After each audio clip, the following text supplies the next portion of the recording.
with chronic migraines yourself. Yeah. Could you maybe share what those years were like, how that kind of motivated you to really devote your life to finding better solutions than what were available? When you have chronic migraine at age 15, your health span is actually really, really short, right? So I was struggling with chronic migraines, first migraines that were episodic from age 14. And it was really something that nobody could even diagnose. So I started to get these debilitating one-sided headaches that made me wake up at night, came with nausea, with light sensitivity, noise sensitivity, smell sensitivity in a way that I could smell something like 200 meters or yards or whatever you guys are using away.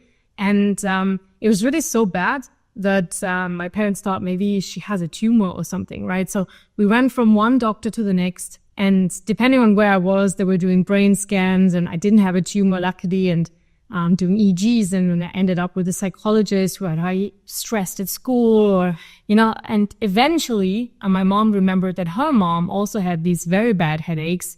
We Googled at the time, Google was already available, and migraines came up very quickly. And then we had that diagnosis supported by a specialist. But then it turns out, okay, migraine, very common. You'd think 1 billion people in the world with migraine. So surely, right, our medical system being so advanced, there should have been a drug or something that you can take. So I started fairly hopeful into all this, and then realized within the subsequent years of taking all the drugs that are not migraine specific, but just anti-epileptic drugs, anticonvulsant drugs, calcium channel blockers, all the things, to all the alternative approaches. My parents paid a fortune for like Chinese herbal medicine and acupuncture and all of these things. But despite all the efforts and really changing my life around as a teenager, and like going to bed at the same time and trying to avoid alcohol and trying to avoid the chocolate and the cheese and whatnot, it was getting chronic. So by the time I was halfway through my bachelor's degree, which was in psychology, I had more than 20 migraine days a month. I didn't know how to pass the degree. I